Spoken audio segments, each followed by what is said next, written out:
Well, everybody, welcome to another episode of Orthodoxy 101. I'm here with Presbyter.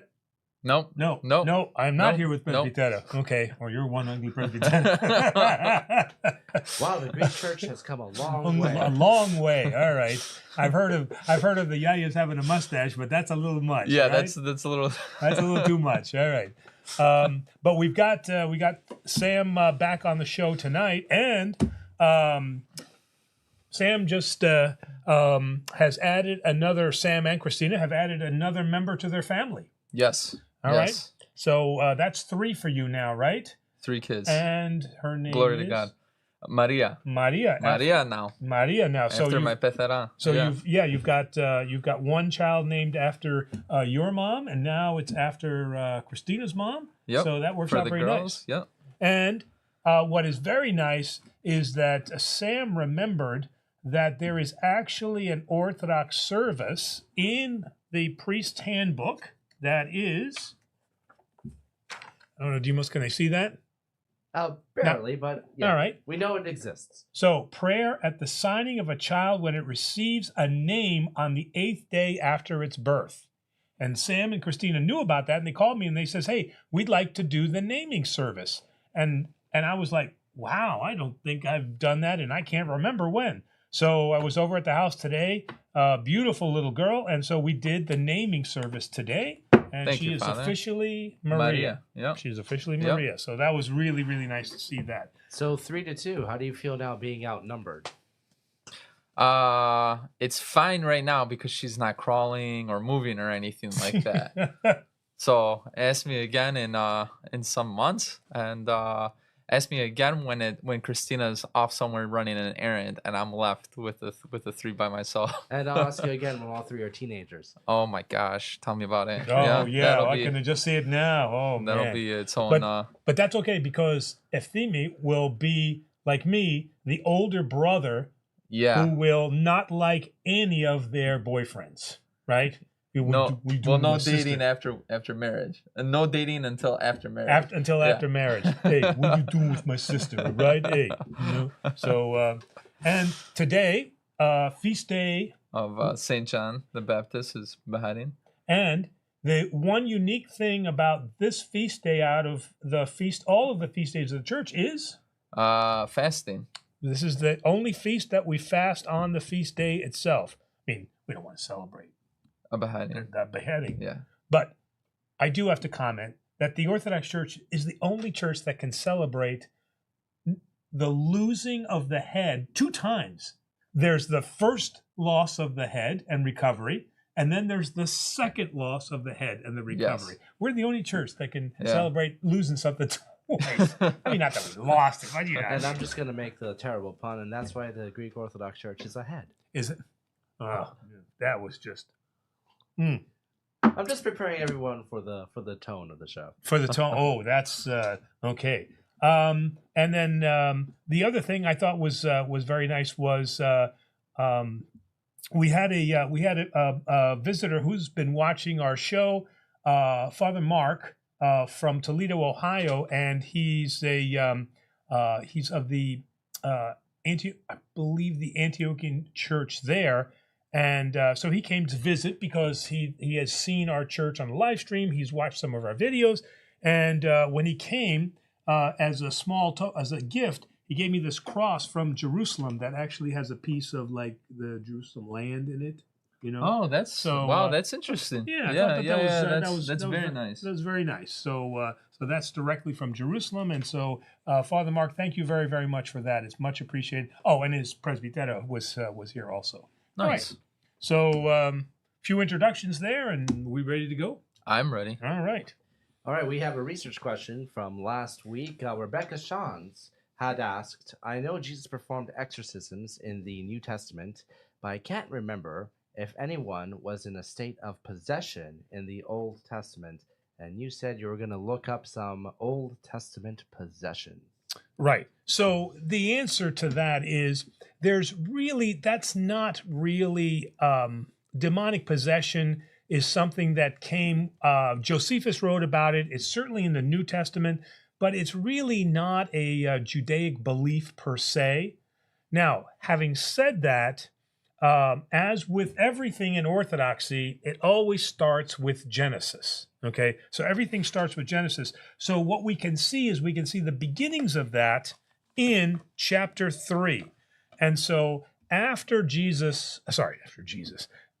Adam and Eve partake of the apple, okay, well, I shouldn't say apple. We don't know what it was. Greeks think it's a pomegranate, right? Right.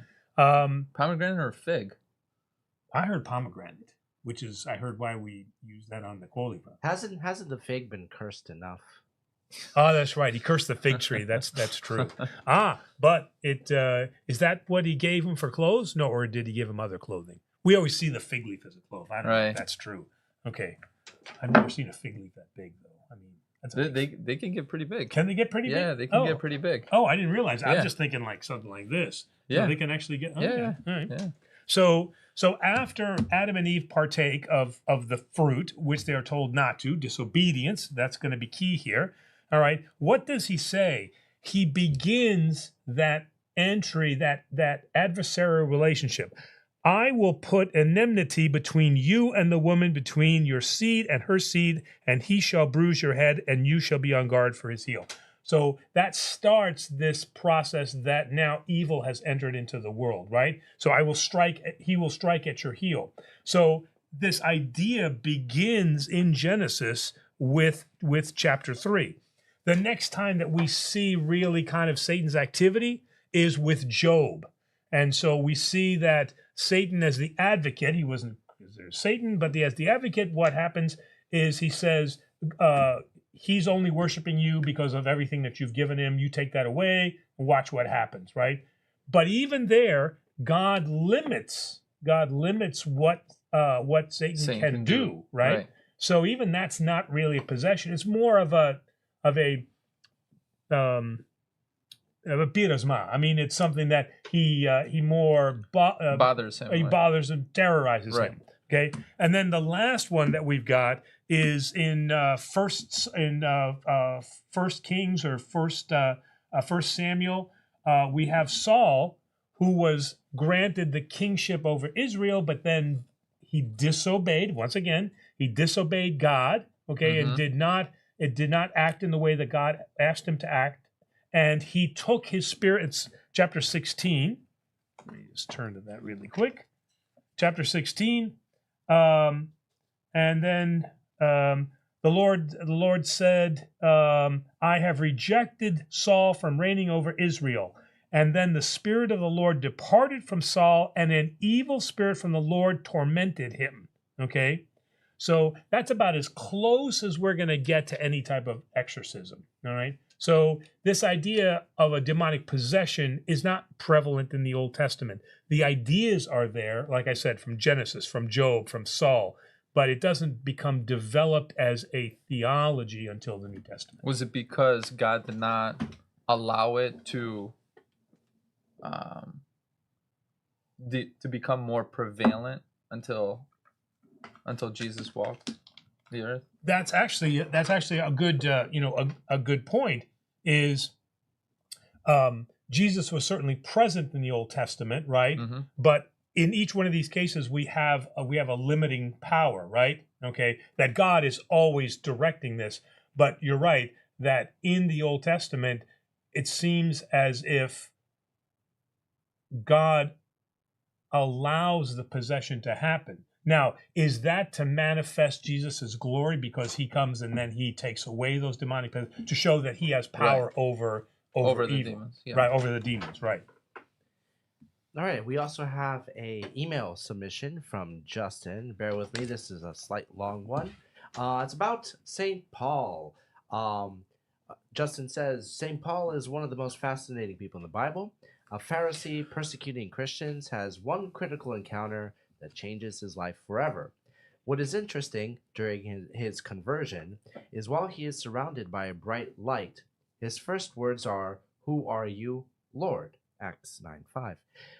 He could have said many other things at that moment, like, "Oh, snap," or something like that. That was the deleted version of Acts 9:6. Okay.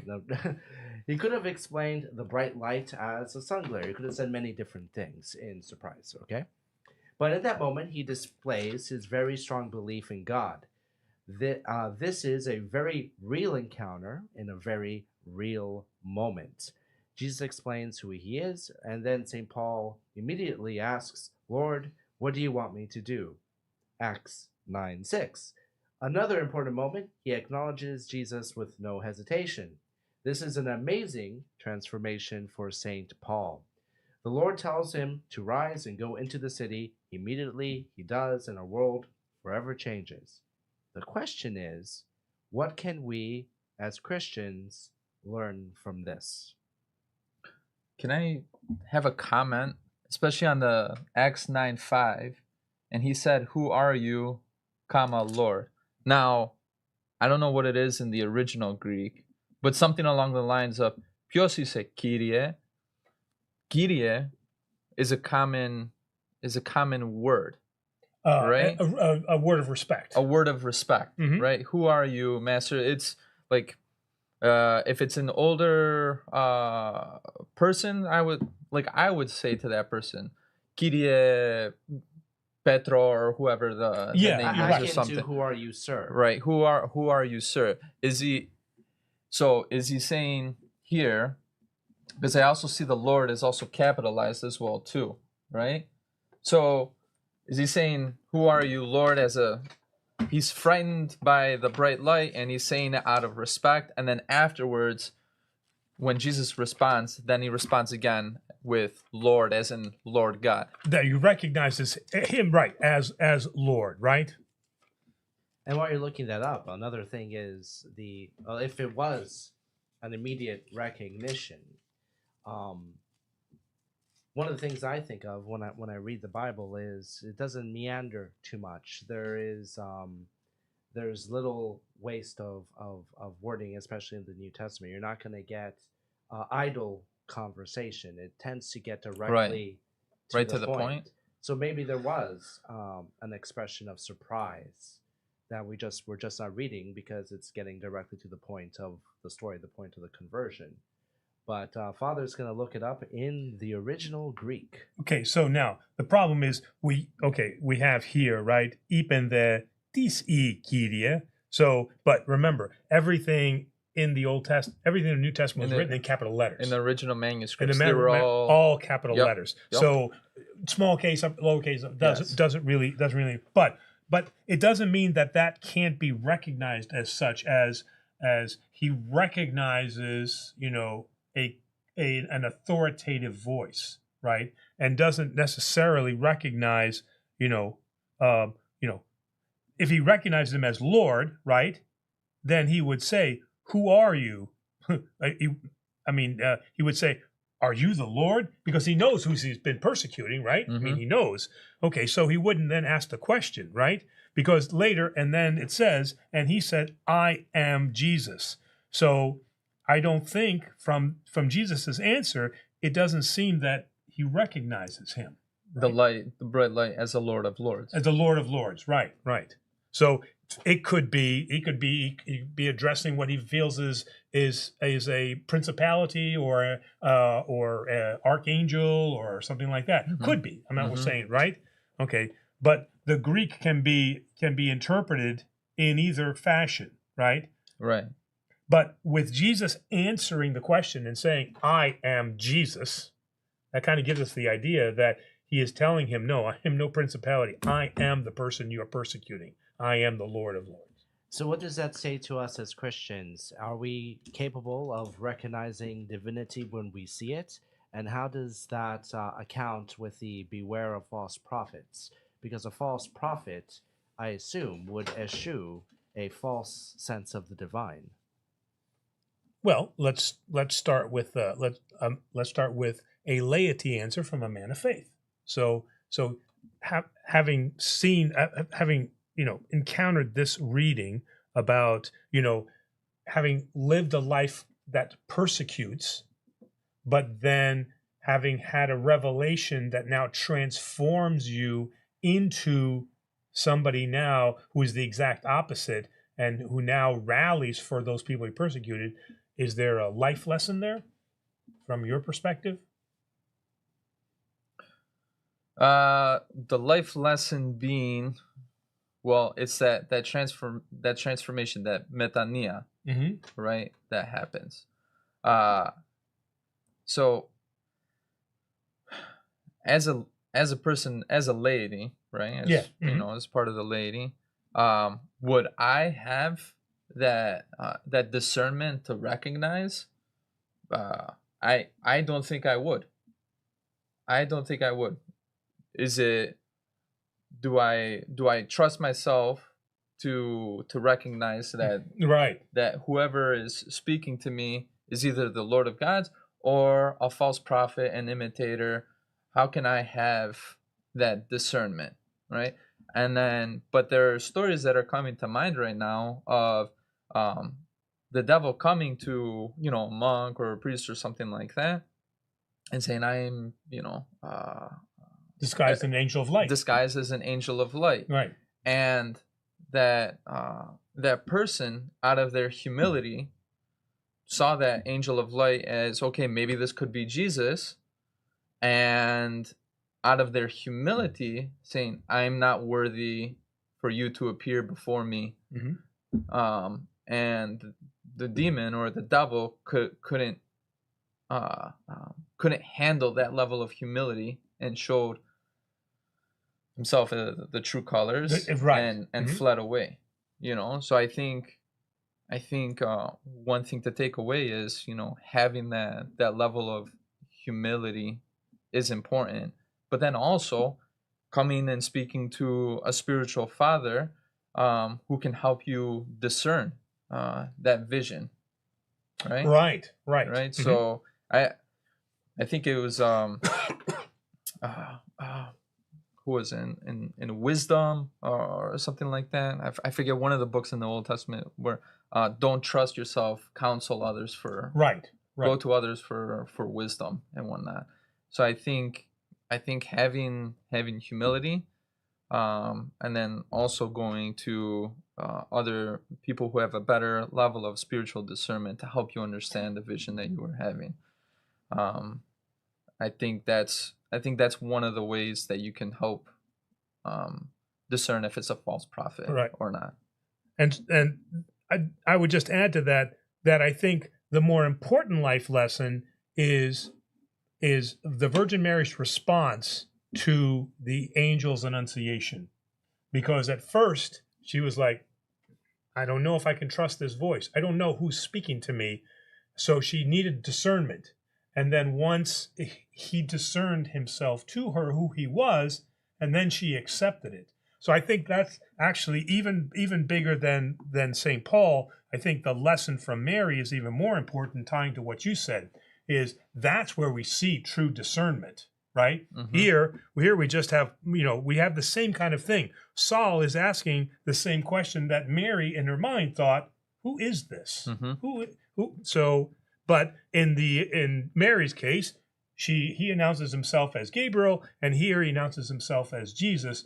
So we do have at least the divine taking over. But in like, as you said, in our humanity, you know, in our everyday lives, we shouldn't trust our own discernment, right? We should seek counsel.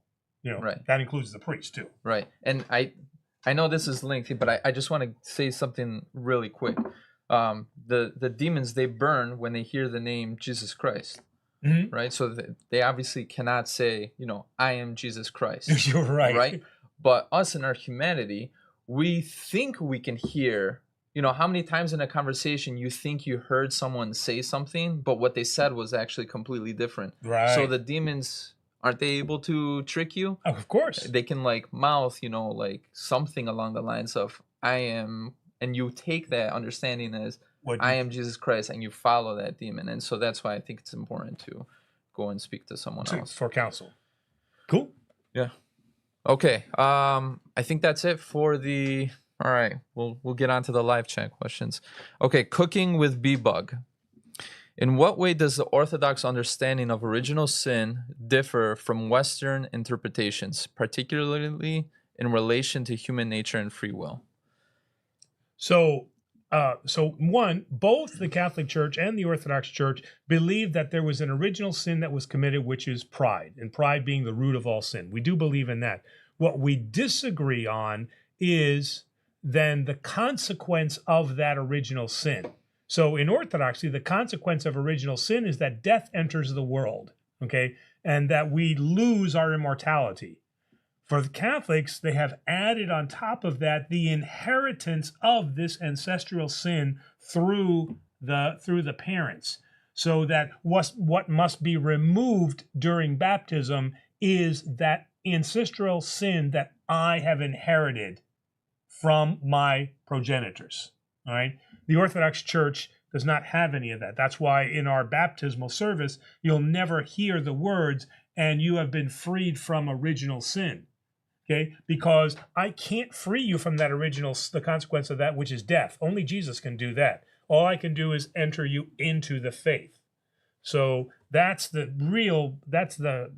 crux of the difference, is there is no inheritance of an ancestral sin, although we both believe that the original sin was pride leading to disobedience. Marcelo asks, how does the Eastern Orthodox Church view the relationship between divine grace and human effort in the journey towards salvation and theosis?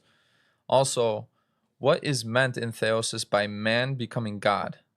Is not God only one? So God by grace. So I'm starting backwards. Okay, again, St. Athanasius is never going to live that down about God became man so man can become God. Everybody's got a misunderstanding of that. Okay, so Athanasius never meant to say that we will become gods. Okay, what he means by that is that because God became man, gives us the opportunity to now reestablish, Jesus Christ reestablishes himself as the bridge between God, the Father, and us, so that we can now approach him again. So we're not becoming God, but we are now approaching God, and the Orthodox call that process of approaching God theosis. Now, obviously, now getting to the second part, obviously, you can't approach God through works, all right? So, but at the same time, you can't approach him only from an Orthodox perspective. You can't approach him only from grace, right? We've been given the grace, but we still have the free will to do something about it. St. James says, faith without works is dead, right? So we must display the fact that we are in the body of Christ.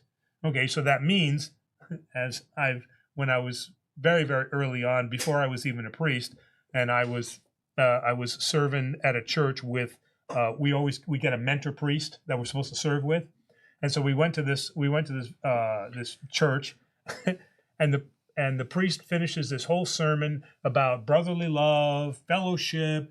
We go to coffee hour, and everybody is smiling, everything like that, and then the next thing that happens is the priest and I are walking out, and they're getting into two guys are getting into a fight in the parking lot about some kind of argument, and they're cursing each other out, and then they're striking blows against one another. And I'm thinking to myself, okay, we just talked about this, and here you are beating each other up and cursing each other out.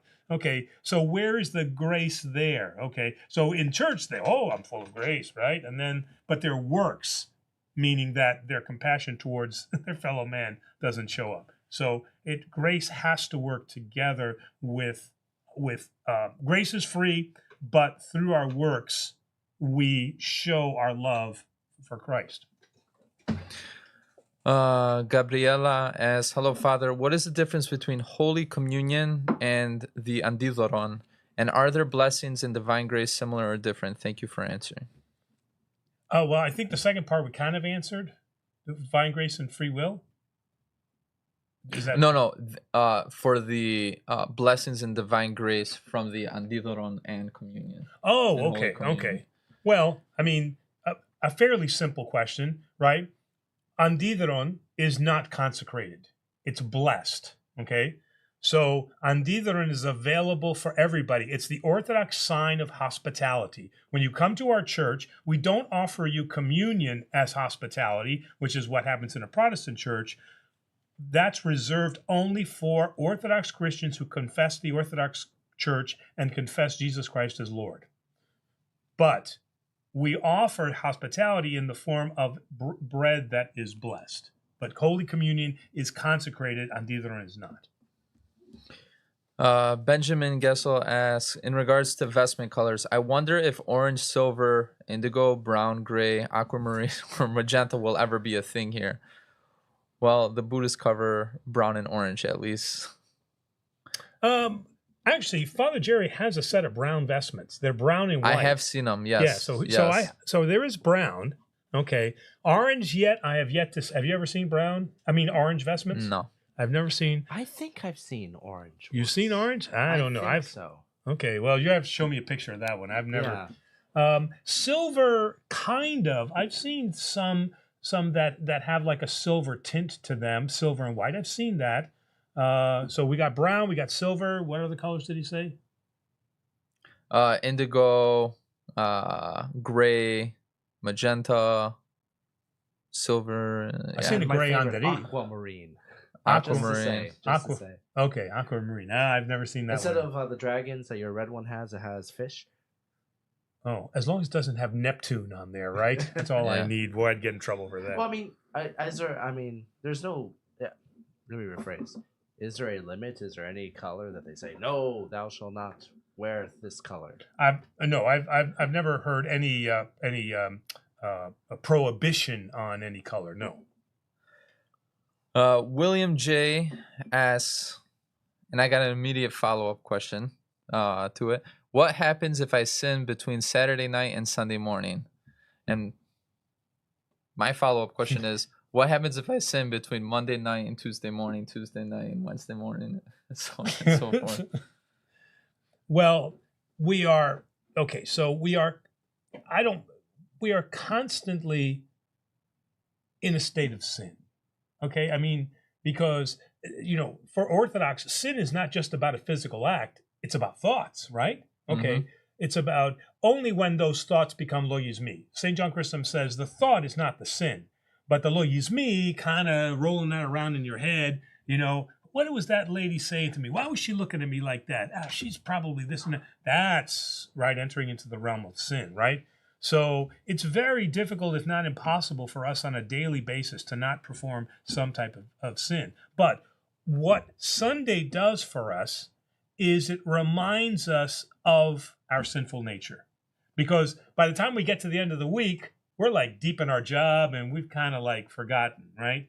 So when people say, do I have to go to church every Sunday? Yes, because you get forgetful. But when you go to church and you read the pre-communion hymns and you see, your sinful and unworthy servant, not worth less, but unworthy servant, that gives you the idea of, oh my goodness, I gotta really look at what I'm doing. And that certainly could lead to confession, metania, all of those things. But no, there is always the expectation that you will attempt to be free from sin, but it's just for us it's overpowering. That's why Jesus Christ is helping us. That's why Jesus Christ is the only help that we have. Yeah, absolutely. All right, we have some shout outs and a response. Order of St. George says, glory to God. Danger says, I'm going to mispronounce the second word here. Shalom Aleichem. Shalom Aleichem. Aleichem. Peace of Christ be with you all today. Teresa says, good evening.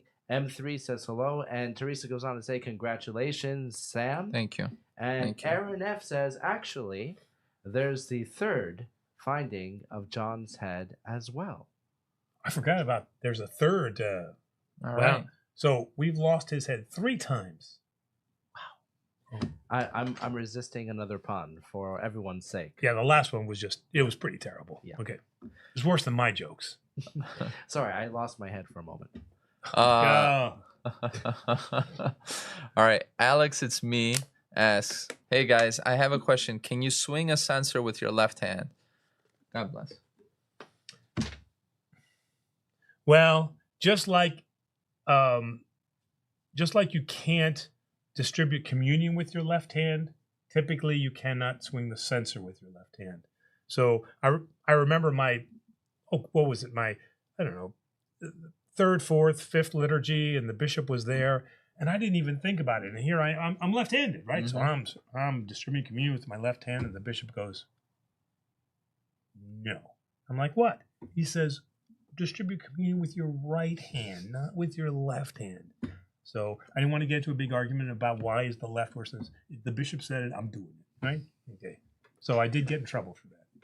Miha 14 asks, as a Romanian Orthodox, I wanted to ask the Father if he knows and what he thinks of the last month canonization of 16 Romanian saints that suffered in the communist prisons in Romania. And they had it bad. Oh, They had it really bad. They had that was under communism. That was Ceausescu was pretty brutal, right? Right. So, and hold up, I'm disappearing for just a minute. And while he's doing that, I'll read the statement from the Romanian Patriarch Daniel, who, upon the canonization, said, "It is very important to honor the memory of the spiritual leaders and priests from the period of communist persecution during the difficult times of the 20th century." So, the answer to that is fairly simple. Certainly, those who have been martyred for their faith can be canonized by the Church, and the example of that is Saint Mitrophant of Beijing and the Chinese martyrs that died in the Boxer Rebellion. Okay, and so that's a wonderful and a very, very beautiful icon of the priest and his parish, most of his parish, who were brutally tortured and executed during the Boxer Rebellion, and here we have the icon of that. So there's no reason why we cannot honor those modern day saints who have been martyred for their faith. We also have the other recent example it was the Syrian Orthodox. There were Syrian Orthodox, and where did this occur? I think it was 16 of them or something like that, and they were lined up on the beach or something happened. They were lined up on the beach, and the terrorists went up to each one of them, put the gun to their head, and say, "Deny Jesus," or whatever they say, "Deny Jesus as God." And none of them would do it, and they shot each one of them in the head, and they killed 16 martyrs I thought it was on the beach, but these were Syrian Orthodox, and so we have them also. So I know that this happened 20th century. The communist oppression happened in the 20th century. Those Syrian Orthodox deaths. So yes, I mean the Orthodox Church does recognize those people who have had the courage to be martyred for their faith. Great courage. Aaron F asks, "Hi everyone. We recently celebrated the feast of St Fanurios, and I was wondering where the tradition of praying for the soul of his mother comes from." I wasn't familiar with this. I wasn't familiar with that either. Oh, wow. Something to read into. That's a research question, Aaron. We'll get back to that next week. Wow. Okay. It's added to the list. I emptied the list out though, right? It's a new list. Yes. Okay, yes, good. Yes. I just want to check. Here's a good question. PF Stats. Christ says, "By their fruits you shall know them." But modern Orthodoxy seems to produce less progress, and Orthodox nations have negative birth rates. What solutions will the Church change to fix it? Well, fruits doesn't. I'm just being hypercritical. Fruits doesn't necessarily mean having children. No, but I do think that he recognizes the second half. The second half. Yes, the second half.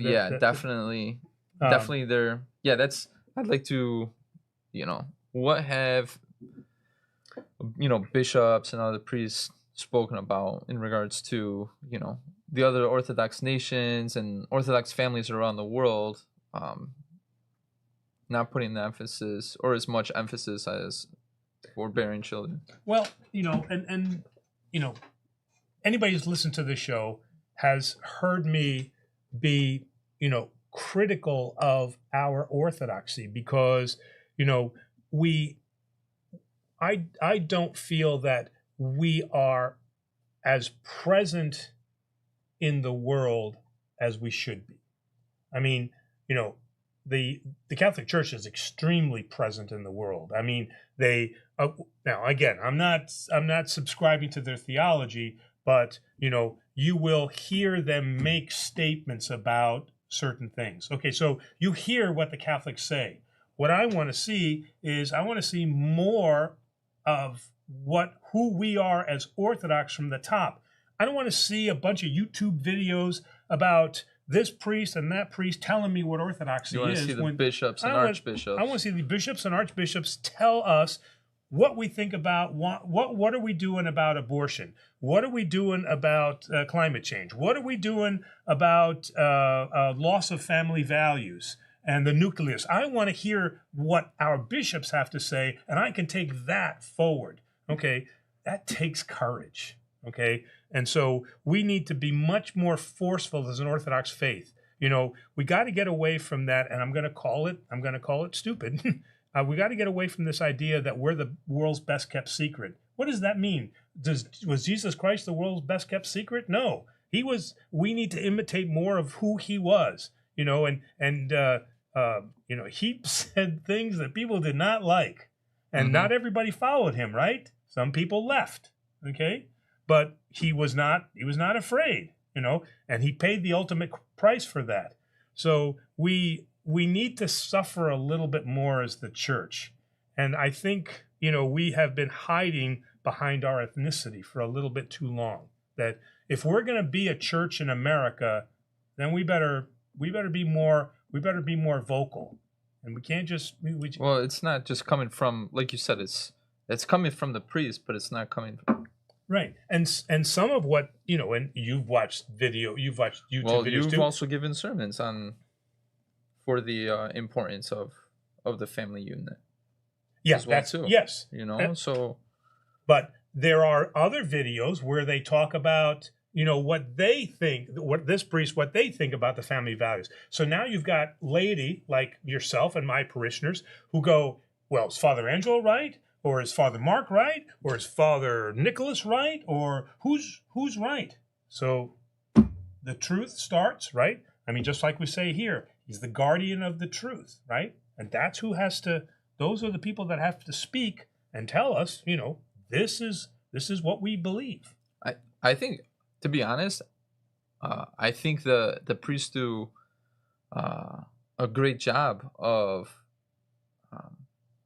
being proponents for having a strong family unit, and we were just talking about this earlier today when you stopped by the house for the blessing of the name, in regards to going away from that dual income lifestyle and having a single income. That way there's always someone there for raising the kids and just increasing the family bonds and getting away from material distractions and whatnot. Right. So yeah, I think and I mean, I'm going to touch on this point because I've already brought it up in my sermons a couple of times. And I'm going to pick on abortion here. It's not enough for the church to say you shouldn't have an abortion. Every church should be, we as the Orthodox Archdiocese should say that each church should have some type of ministry that offers alternative services to pregnant women. Okay? Because if I just say to a young woman, you can't have an abortion, and she says, okay, where am I going to get the money to raise this kid? I'm working for $12 an hour. The guy who's the dad, he left. I'm gone. Okay, yeah, you want me to have a kid? Where are you, church? Where are you if I end up having this kid because you don't want me to have an abortion? If the church can say, don't have an abortion, and here are the resources now for you to help you, and we'll help you get established, we'll help you get into a home. I mean, we're not going to do it forever, but we're going to get you started. That's something the church can do. They can put their money where their mouth is. But just speaking and saying, don't have an abortion. Come on. Well, A yeah. woman needs more than that. Well, back in the early Christian times, the Romans and the Greeks, didn't they, if the child didn't look physically well, they discarded the child. And the Christians would go and retrieve those children. That's a good and right. raise them up. Mm-hmm. So I mean, that was like it's not like they had abortion, like chemicals or procedures, that we they just gave birth and then they just discarded them. But those Christians provided that service. Right. So just an example I wanted to. Okay. I'm going to butcher that first name, but Enrique dos Santos. Yes. Yes. How? Ioannis. Blessed Father, greetings from Brazil. A question. Are we, Orthodox, allowed to pray for the souls of those who took their own lives, or is it forbidden? Absolutely. They need our prayers. Absolutely. They need our prayers.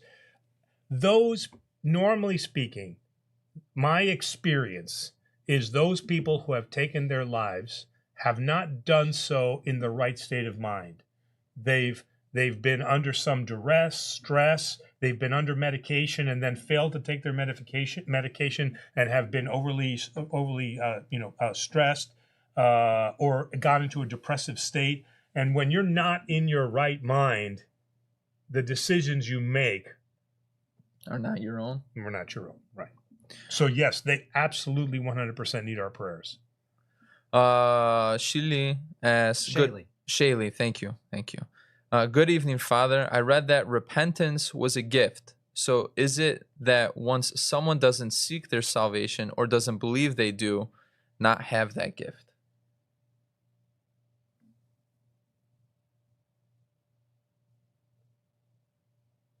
Well, forgiveness is the gift, okay? So the absolution is the gift that Christ offers, okay? Mm-hmm. Repentance is an act that you do, right? I can't tell you to be repentant, right? You can't gift me repentance. I can't gift you repentance. That's your free will. That the question earlier, right, about free will. Okay, you have to will yourself to be repentant, and the gift of grace and forgiveness will then be bestowed upon you. Jimmy Giliti says, hello everyone. Why do priests change their name when ordained? Thank you and congratulations, Sam. Oh, thank you. For the exact same reason why people have different names when they're baptized. Right? Funny, we just filmed a short today about that. Okay. Your name is not Sam. No, it's Sotirios. It's Sotirios, right? Okay. All right. And with that comes the beauty of what that means, right? Okay. Now, whenever somebody is an adult is entering into the Orthodox Church and they want to be baptized or even chrismated, I will ask them, what name are you going to take? And they're like, what do you mean, what name am I going to take? I'm Bob. I'm Jim. Okay. I said, no. Who do you want to model yourself after? Who is it that when you've read about the saints, because they've gone through catechism and all that, who is it that you want to be like or has made an impact on your life? And take that name. And that's the way it works with priests, is who is it that has influenced you and that you feel connected to? Now, I'm Evangelos, so I kind of left it there. WS asks, Christ performed miracles so people could believe with visual facts. But with so much info that cannot hold up in a court of law, can you blame people that use to reason to object? Can you convince anyone? Convince them of what? That miracles did indeed occur. Nope. You're wasting your time with all that rational discussion. Certainly, the Orthodox Church has a very deep and thought out theology. There is no question that the Holy Fathers have written extensively about our Orthodox theology, okay? But with all of that, there is no way that I can prove to you that God exists. Either you experience, because God's not God's not an experimental observation, right? You know, you conduct an experiment, then you go, oh, I see. Now there's a microbe. Okay, so that means that yes, there are molecules, blah blah blah, and all that kind of The stuff. God There's life, particle. right? The God particle. All right. You, I'm sure, have experienced God in your life through the 3 miracles of your kid's birth, right? Just the act of how that happens, right? The fact that you are regularly here at church. Okay, you're not here because you reasoned it out. You're here because you feel something in here, right? So God is an experience, and so as one of our 20th century Orthodox theologians have said, I don't believe in God. Wait, how is wait a minute, I've got to just give me a second here, because I can't remember the book that I read it in. I don't believe in God because I have faith. I believe in God, thus I have faith. So God's the starting point. That's what he meant by that. So I think that's a beautiful idea which speaks to the fact that you can't rationalize God, you experience God. And then once you start from there, now you can start to read about all of our theology and you know, things about the Trinity and salvation and who Jesus Christ was and all that. So, real life, real world example.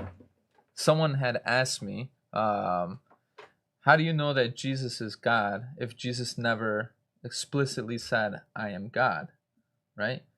And we got into just a small discussion, and I say, okay, well, Jesus did say, I am.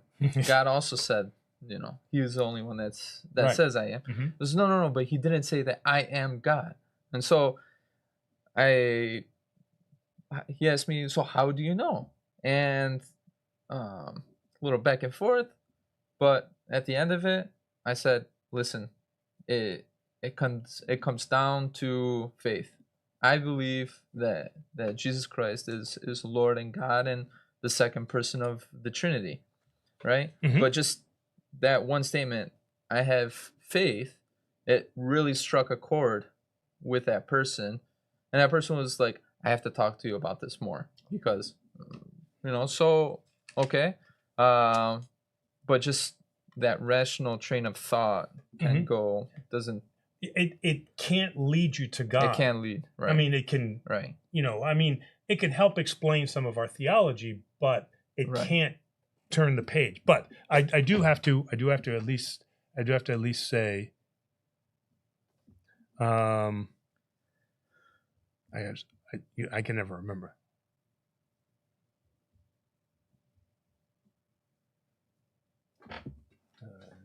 Yep. All right. You got the Jeopardy music going on, right? You know, that's been in the back of my mind for a while. Brian says that faith is belief in the absence of proof. Patty Peterson says, neither did God say, I am God. He just said, I am. Diane goes on to say, congrats, Sam, Mazel Tov. Yeah. Thank you all. So John chapter 10, okay, it was the feast of the dedication in Jerusalem, okay, Jesus was walking in the temple, okay, and he say, I give them eternal life and they shall never perish, no one shall out of my hand. So, and verse 10:29, my Father who has given them to me is greater than all, and no one is able to snatch them out of the Father's hand. I and the Father are one. That's pretty clear to me, okay? Now, the argument there is, well, how do you know that the Father is God? Well, I mean, that's right. But Jesus here says the Father and I, and the Jews understood what that meant because the next line is the Jews took up stones to stone him for his blasphemy, right? So he is not fooling around with that statement. There was an immediate reaction. Right. Greek 70s, people that have died, will they get to keep their memories in the afterlife to comfort them if they are in hell? I mean the memories of their pleasures, or will all memories of this life be lost? So, 2 answers to that question. Number 1, okay, what is the ending hymn at the memorial service? May their memories be eternal. May their memory Or may their memory be Eonia imnini. right. Imnini, Okay. yeah. So that's one. Yes, in one case, yeah, it means that we shall always remember them, right? Mhm. Okay. All right. But so it's not the greatest example, but the second one will be, okay, the story of the rich man and Lazarus. Mhm. Okay. The rich man has dead, but what does he say to Jesus? No, he says to Abraham. Abraham. He says to Abraham. What does he say to Abraham? I forget. At the end, he wants water, right? He can't give him Right. water, right? But then he says, "At least do this for me. Yes. Go back and tell my so family." he does remember. Yeah, he remembers his family. Right. So that's the proof that we have that you will keep your memory.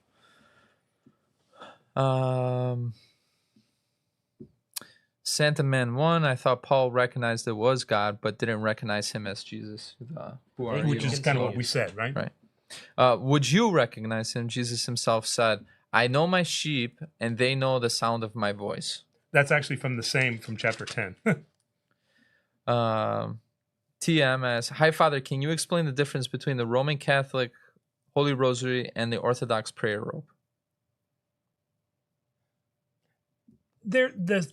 Again, I'm not well versed in the prayer rope, but the idea of a consistent prayer that follows St. Paul's words that you shall pray unceasingly is at the core of both the prayer rope and of the rosary, okay? Because those are both prayers that are eternally on our lips, right? Because the prayer rope, right? Jesus Christ, Son of God, save me a sinner, right? Okay, that Jesus prayer. I got a question for that though. We don't, and help me out here. Yeah. Keep me honest. But we only pray to God. Pray. Right? Mm-hmm. But we don't pray to the saints. We more so speak and ask for their prayers. Right. That's intercessory prayer. Right. Intercessory prayer. Right. So, with St. Paul saying pray unceasingly, doesn't he mean only pray? Clearly, right. Only to God. So with the prayer rope, you're praying, Lord Jesus Christ, have mercy on me, a sinner. Right? But with the rosary, what is it? Hail Mary, full of grace, the Lord is with me. The Lord is with you. Oh, I'm sorry. I once knew it.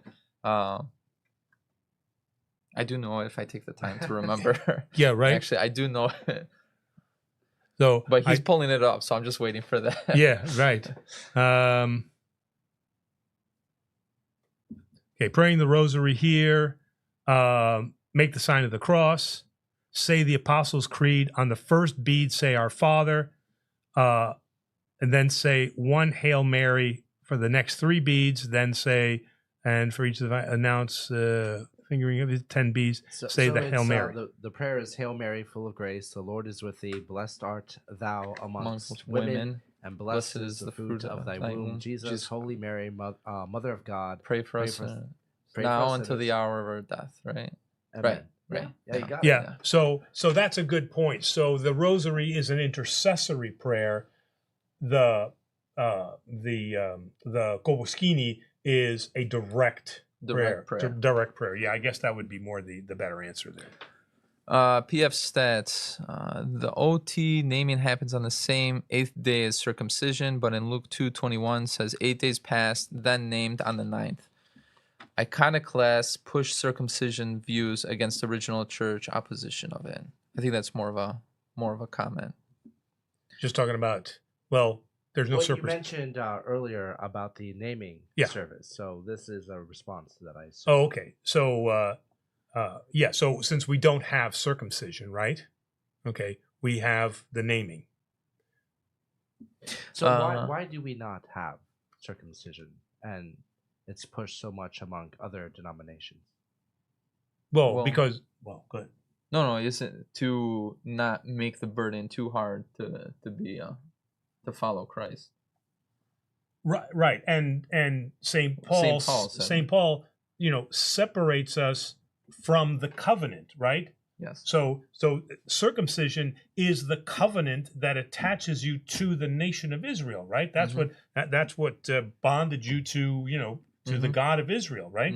Okay. And St. Paul says we are no longer under the law, right? Right. So we're not under the requirement now, but circumcision certainly does have health benefits.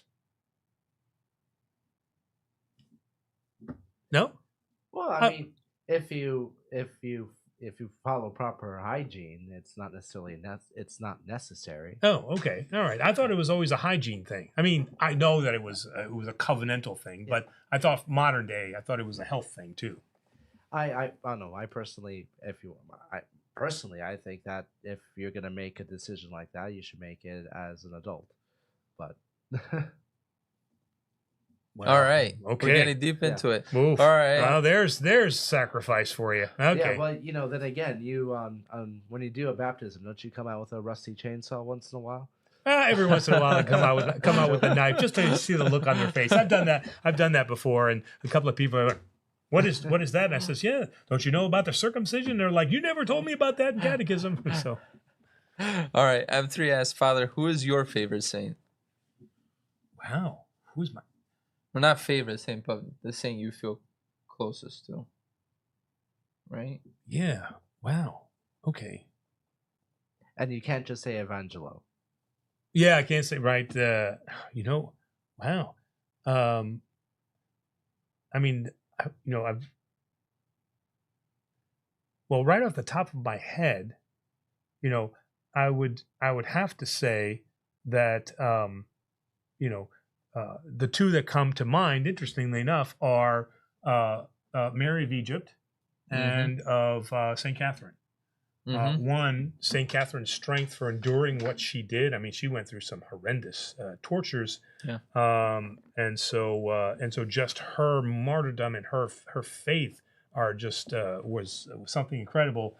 And then Mary of Egypt, because here is a story of a woman who was deep into sin, okay, and then not through any realization of, later what prompted her was the fact she couldn't get into the church. She wants to get into the church, and she wasn't allowed to get into the church, right? She was stopped until she was repentant.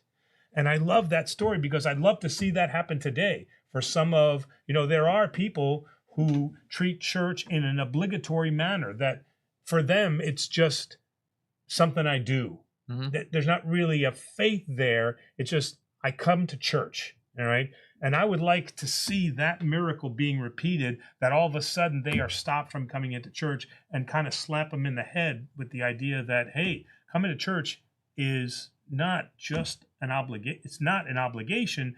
You do it out of love. So for that part of the story, she resonates very much with me. Well, why don't we extend this question to the host as well? If he has a favorite saint. Does my guardian angel count? Well, okay. Well, because again, it's it's an angel. What is it that is reflective of the guardian angel that you can see in your life? I mean, that's why you typically model a saint as a mentor, because you want to follow their example. Their example. Agia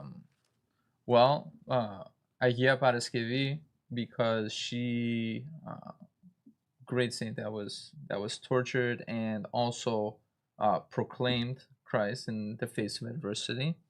And she's also been a great benefit and help to us. Absolutely. As well too. So yes. Okay. Yep. How about you, Demos? Me? Yep. What's your saint? I can't go with Saint Demosthenes. No. Yes. You see, it's funny. Well, right now for virtual Sunday school, we're not only going to be continuing the parables, but we're also going to be going through the lives of some of the saints.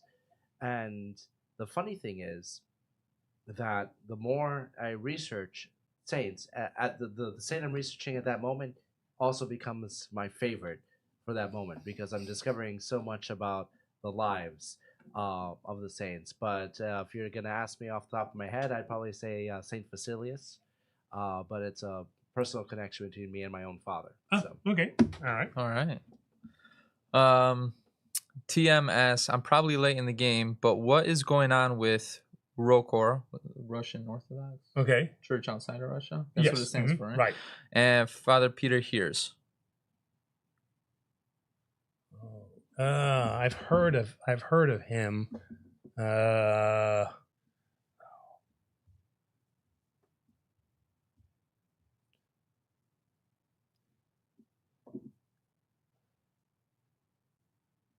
and while you're looking that up, Patty says, "Hey, that's my name, Paris Give." Ah, nice. Fractal says, tuning in late, gonna have to catch up. Love your show. Thank you very much and welcome, Fractal. And a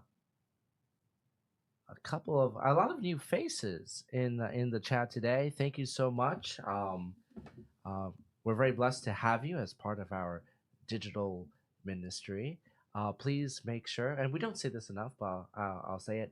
Please make sure to like, subscribe, and follow to help our channel grow and get the message out there. We have an entire wedding series of Greek Orthodoxy 101 coming out. We'll be breaking down every single step and item from the Orthodox wedding. Having just gotten married myself, Congratulations. That's right. I think I'm now prepared to produce this series of videos. So yeah.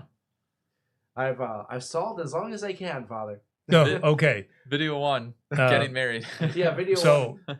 it would, again, I've heard of Father Peter Hears. I think maybe I've seen 1 or 2 YouTube videos, but the Assembly of Canonical Orthodox Bishops, United States of America, made up of canonical Orthodox bishops from every recognized canonical Orthodox jurisdiction, received a communication regarding Archpriest Peter Hears. This communication stated that the Very Reverend Archpriest Hears is not a clergyman of the Eastern American Diocese or of the Russian Orthodox Church outside of America, nor is there any pending consideration of his reception. The Assembly cannot confirm that it is a clergyman or not a clergyman on loan. So apparently, if the Synod of Bishops of America is not saying that he is canonical within, then there must be a controversy that has happened. Like I said, I've listened to some of his things, and there is some question there. So I don't want to speak directly to all of that controversy because I'm not prepared for that yet. But the first part of it was, what do you think about ROKOR? No, I think it's that relationship between Father Peter Hears and ROKOR. Right. For the time being, why don't we shelve this and I'll add it to our list of research. Mm-hmm. Because it does sound like there is, I'm not too familiar with this myself, but it does sound like there's a conflict there. And we should delve more into that before we speak on it. All right. Aaron FS, we know in movies and TV the upside down cross is depicted as being related to evil, the devil, etc. But is this actually the case since St. Peter was crucified upside down? He's got his answer there. So, I mean, we have St. Andrew who was crucified in the form of an X, right? So that's why you see the Scottish flag is the way that it is. And as he said, St. Peter, not feeling not worthy to be crucified in the same manner as Christ, was crucified upside down. So no, it is not a indication of the devil. Paladin asks, hello, Father. One of my dear Protestant friends is put off by how long Orthodox churches take to catechize before baptism, often 1 to 2 years in my area. Is this common all around? How do I explain? Is there a Become Orthodox in 30 Days program? No. Okay, and there's a good reason for that. And again, you might have heard me mention this on previous shows, and certainly in my homilies. In the 90s, I believe it was the late 80s, the 90s. We had the Archdiocese of America, Greek Orthodox Archdiocese of America, had a program of come and see, and they were just because there was this influx of people, just like today, having an interest in Orthodoxy. So they brought them in, and within 30 days, they were Orthodox. They didn't really have a good catechism, but we were so excited about bringing new people into the church. And you know what happened?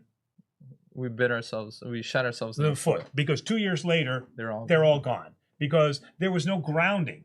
They just introduced them and said, "Come into our church." Well, a Greek Orthodox church is a tough thing to come into if you're not Greek, right? It still is a tough thing. I think any Orthodox church or Russian Orthodox church, or hold on, yes, hold on. It's tough, not in the sense of the people. I think more so in the sense of your own mentality going into an Orthodox church. Yes, but I do think it's the people too. I mean, because our experience, has with Terry, with Presbytera, has always been in every Orthodox church. Okay, here not so much, but in every Orthodox church has been, when they met Terry, "Oh, you Greek? No? Okay, we make you Greek." So meaning that you're not good enough because you're not Greek. Why don't you speak Greek? You've been married to a Greek. How come you don't know how to cook Greek? Why are you not cooking with us? Okay, she's experienced that. All right. So yeah, it is tough. It is tough tough from what you said, because you do have a different phronima coming from Protestantism or Catholicism. Absolutely, 100%. But also, in coffee hour, if you're a new person, it is hard to sit down at coffee hour and just sit at a table, right? Because sometimes people give you that look like, "Hi, how you doing? Don't sit here though." Okay, Yeah. because this is our pareja here. Okay, so foreigners, you guys sit over there. Okay, so it's those two things: your phronima that you come in with, and then we need to be a little bit more receptive. That's one of the things I do like about the Annunciation Church, is that we've had quite a stream of new people that have come into the church that are clearly not Greek, right? But we've been really good at accepting them.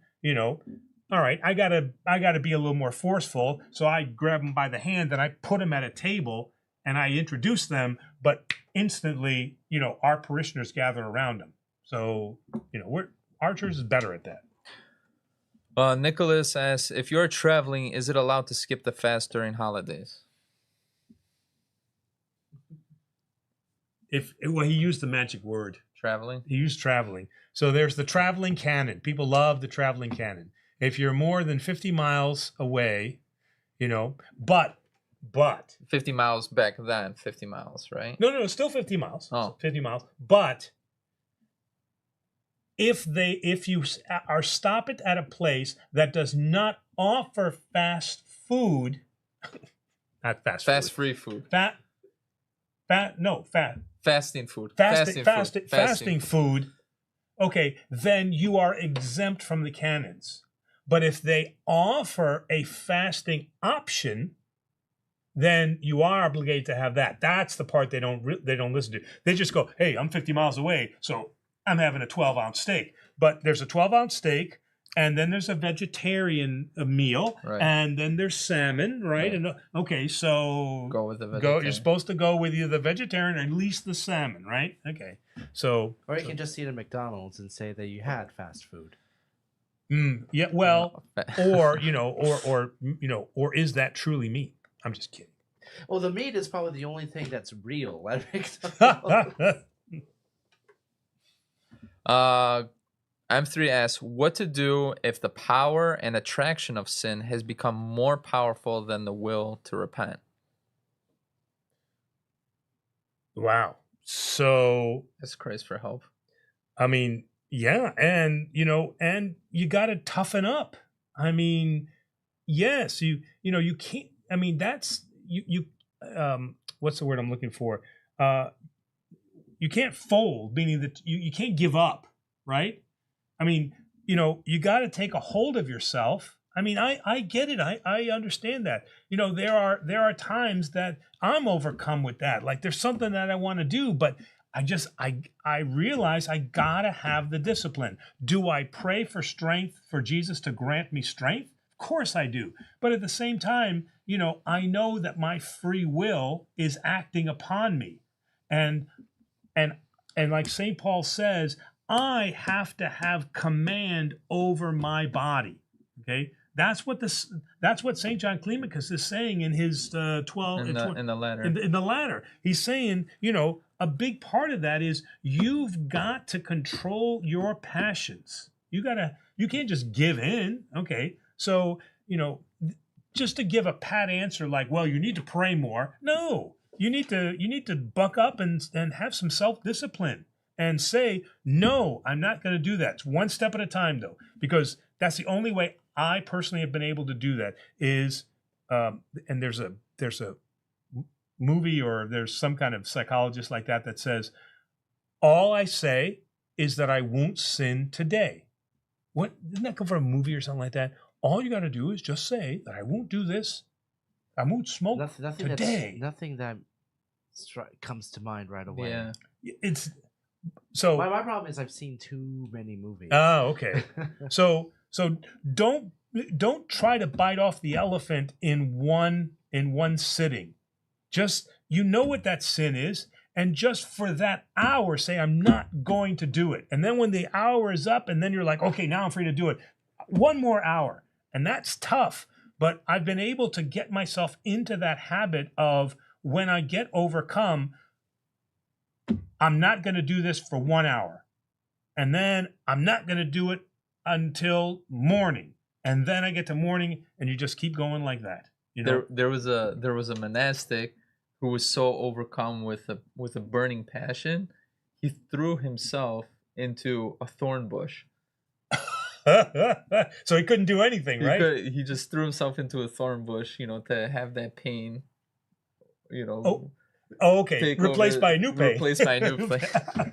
No, that's a great story. Paladin asks, do you think Orthodox Christians working in education, Paladin is a high school teacher, work to be positive influences in public institutions or edify more openly in private schools? Do you think Orthodox Christians working in education should work to be positive influences in public institutions or edify more openly in private schools? Okay, look, I tell you what, those teachers that are in public schools that are trying to portray Christian values, you guys are the true modern day martyrs. This in today's societal state, you guys are absolute martyrs because you do this not only at the risk of losing your job, but you could even face jail time. Okay, because there is some new law that you're breaking. All right, so to face that kind of adversity, that's if I dare say, a saintly behavior, because that you can be removed from that. So what we say as the church is through the strength of Christ and the guidance of the Holy Spirit, stand firm in that and stick to your Christian values. And when you have to deal with the consequences of that, that's when you'll have to make a decision. But I think that sacrificing your Christian values so that you can have a job, you're in the wrong profession. But you shouldn't hide either. All right. So we are called to be salt of the earth. This is what Jesus says. And then he says, if we don't, then we lose our salt. We lose our flavor, our salt, right? Okay, and that's who we don't want to be. So I pray for our teachers in the public schools because of the adversity that they face. But continue that struggle. Dank Soldier asks, why do we worship on Sunday if the fourth commandment says to observe the Sabbath? Because in Acts... Oh. Okay, play that music again. Play that music. No. All right. What happened to our composer? I thought he was going to give us something. What's that? Give us a composition.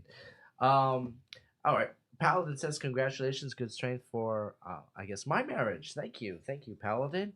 Diane has a has put forth a study in medical male circumcision in sub-Saharan African countries, which I'll look into.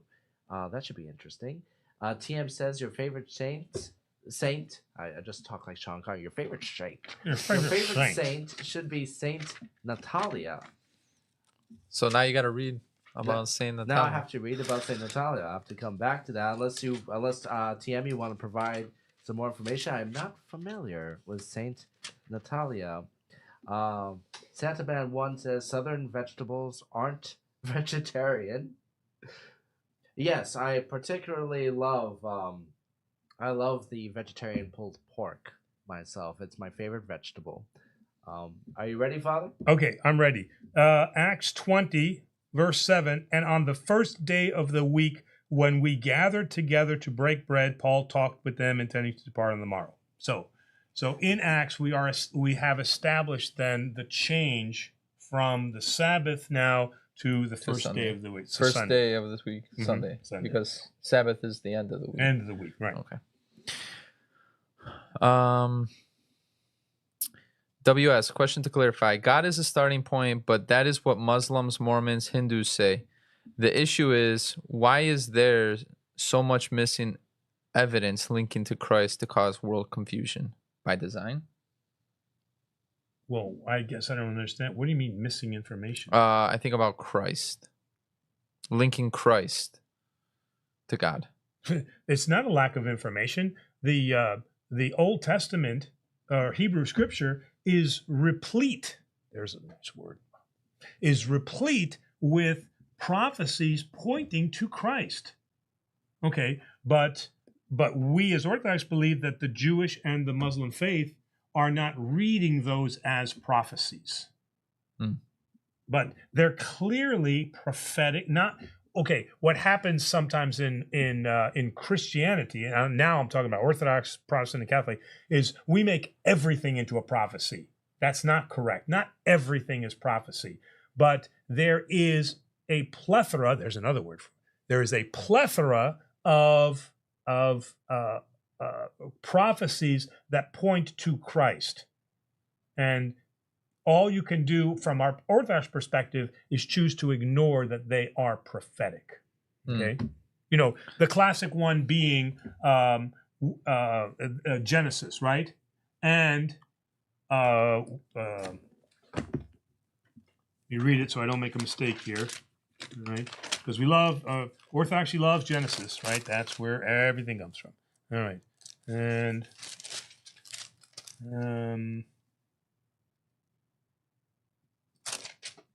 thanks to you, I can't get the Three Amigos out of my head. That's why I associate with the word plethora at all times. Three Amigos. Oh, the movie? Yeah. Oh, is that where he said, I'm thinking of Romancing the Stone, where he says, who is the guy? El Guapo. He says, no, that's Three Amigos. Oh, I thought that was Romancing the Stone. Because I have an El Guapo, you have an El Guapo. Yeah. Oh, and then there's Romancing. No, that the plethora quote and El Guapo, 100% Three Amigos. Okay, all right. Yeah. So the famous one here is Genesis chapter 1. Then God said, "Let us make man in our image." This is in the plural in Hebrew. So this, for us, is a proof text of an existence of God in three persons, right? But the Hebrew explanation of that is that the us means that it is the royal title. Well, we speak in plural. The Jewish interpretation of this is that's a royal title. That royalty would say, "We will make this new law." But speaking in a royal sense. Did King Saul speak like that? Oh, I don't know. Got to look that up. Okay. Right. King David did he? Did he when he made those commandments? When he made the 50th Psalm, right? He always spoke. He didn't say us. Cleanse me. He would say, "Cleanse me of my sin." Right. Yeah. I never thought about it that way. So that's a good point, because if this is the royal we, then shouldn't it have been used by Saul, David, especially David, right? Since he is okay. right. Okay. I'm three. Actually, Thomas Zaleski, blessings, Father. How shall we see as Orthodox the suffering of children and babies at the hands of evil? For example, toddlers being killed for their organs, children being abused by adults. Okay, so we clearly have to see that as evil. Okay, but we have to see that as evil perpetrated by man against his fellow man. Okay, so this now has God allowed that? Yes, but he's allowed that because we use our free will. And these are clear cases where we have used this free will improperly. Now, does that imply that there are not people who are actively trying to prevent that? Okay, so God acts in them too. So to blame this on God and say, well, God allows this, and so all those deaths are blamed on God, forgetting totally the fact that Satan and his demons have blackened the hearts of those people, and those people now have used their free will improperly. That's where the blame belongs. But God, in his infinite mercy, sends people to then also help them. Now, babies and children that die of cancer, okay, death, sickness, and disease has entered the world. It's part of our lives. I'm not saying that makes it any easier, okay, but this is why Christ is so important for what he has done, because he has given us the opportunity so that we may once again return to the state of the Garden of Eden, to eternal life. But we will die, and some of us die early, and then some of us live a full life, all right? Cyber20s has a comment. Arab Christians still circumcise their baby boys, but are not supposed to do it on the 8th day like the Jews. It is not done for religious reasons, but for hygiene and cultural reasons. We go. Okay. Yeah, thank you. Thank you for that. M3S, are there in Rochester other Orthodox churches like Romanian, Serbian, etc.? If so, are there things like common services with these other churches on important feasts or so? So we have 2 Greek Orthodox churches. We have a Romanian church in Victor. We have the Ukrainian church in Irondequoit. We have the Russian church that's Blossom Road is just down the road. Rochester City. Right. We have the Antiochian church in Geneva, which is a little further away. Okay, who am I missing? And we have an OCA church off of Goodman. Okay, so we have at least 6 Orthodox denominations here.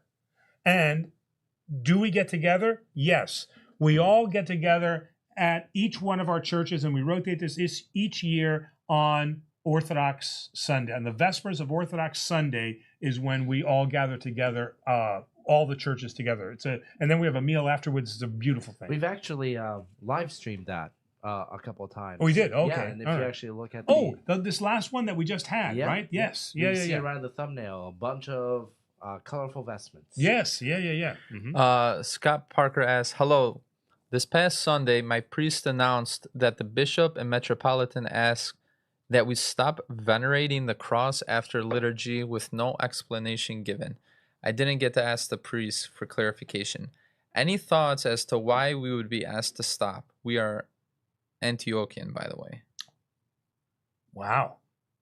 I got nothing. Stop venerating the cross. I'm wondering what. I mean, I know that that there are quite a few priests, and you've probably seen it, that that when they give out Andon, they have the cross in their hand, right? And he gives them Andon, and then they come and they kiss the cross. That's the only thing I can think about at the end of the service, venerating the cross. So yeah, there's got to be more. There's got to be a lot more. Behind that.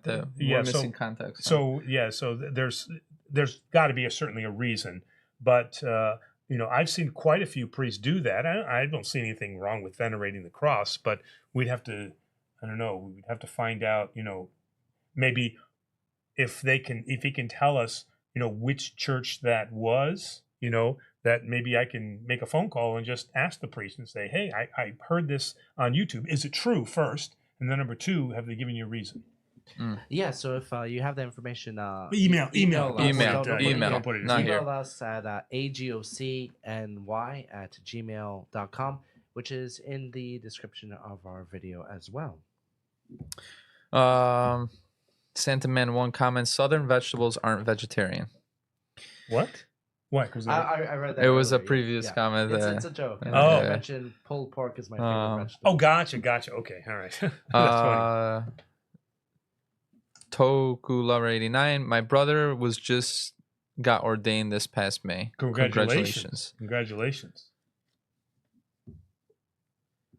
And Sentiment One does say that's exactly in South, vegetables are seasoned with pork or pork grease.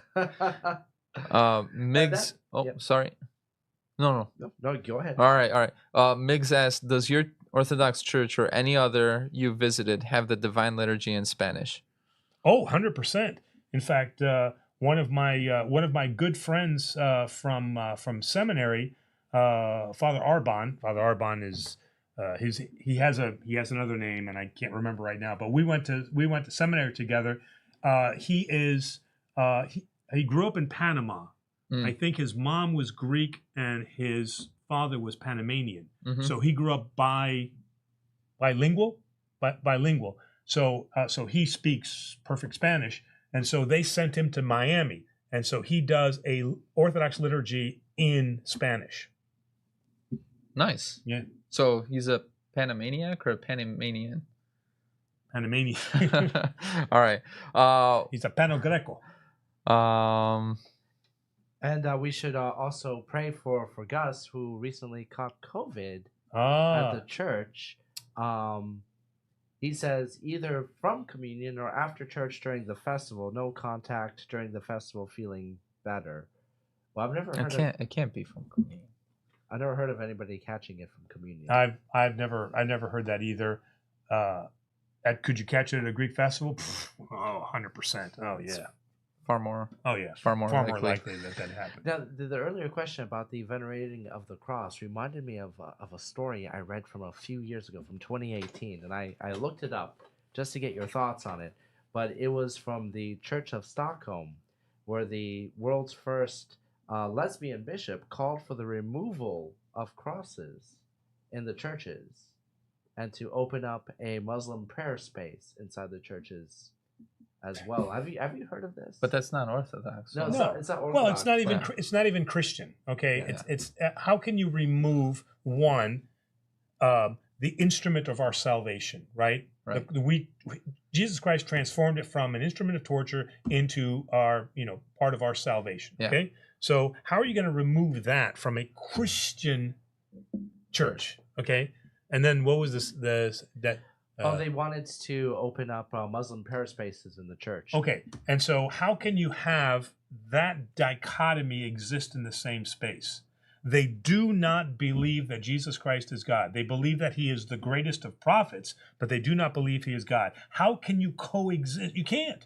I mean, this whole idea of let's all pray together. All right. Yes, I understand the thought, but who are we praying to? Okay, we are praying to the one God. Okay, but God for us as Christians exists in three persons, and they absolutely reject that. I mean, All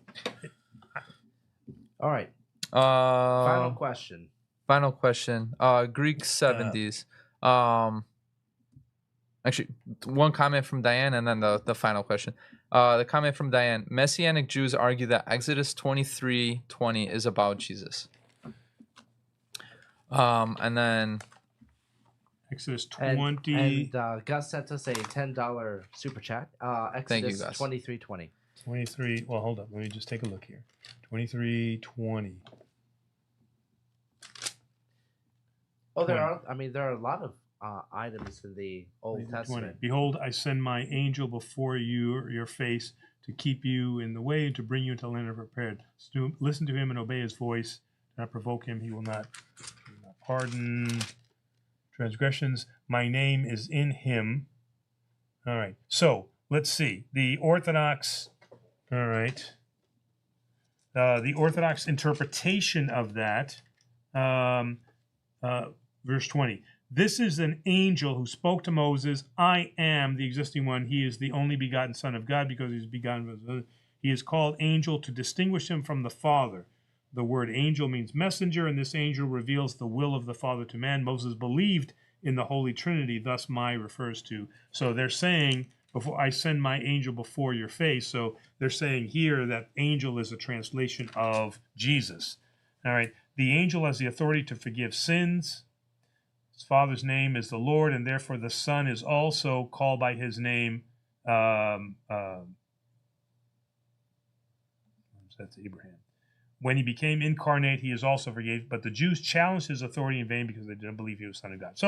So at least from an Orthodox perspective, from the Orthodox Study Bible, then we would agree with Diane, what she said, that we also believe that that is a prophetic, that is a Description, prophetic description of Christ in the Old Testament. All right, and then the last question is Greek 70s. Do you know of Archbishop Gregory of the Genuine Orthodox Church in Denver, Colorado?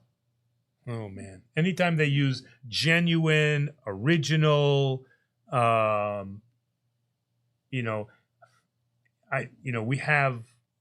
always question that, because they are usually creating something new. They're not original. All right, because and what is it? It's the Genuine Orthodox. Sorry, where's the question? Genuine Orthodox Church. Yes, but specifically about the Archbishop Gregory. And while you're looking at that, TM had a question if you could explain the different colors of your vestments. TM, we actually did a full video on that topic, which I linked in the description. Sorry, not the description. Sorry, the chat right below you. All right, let's see here. The Genuine Orthodox Church under the leadership of Archbishop Gregory of Denver and Colorado. Confession of Faith. Following website describes the Confession of Faith. I think that's a true orth.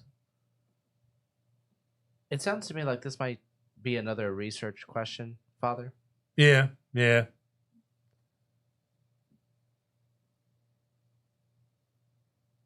Okay. Mm-hmm. So now we have 3 questions. We'll be beginning next week's show with 3. I thought you said we got 3 more questions. No. We have 3 research questions to kick off the show next week. So look out for those. Oh, yeah. And Sam, thank you very much for coming in and spicing things up a little bit for us. Thank you for having me. And I like having Sam on the show because not only does Sam kind of, he also adds a depth to the question. So a question will be asked, and then he'll say, well, wait a minute now, what about?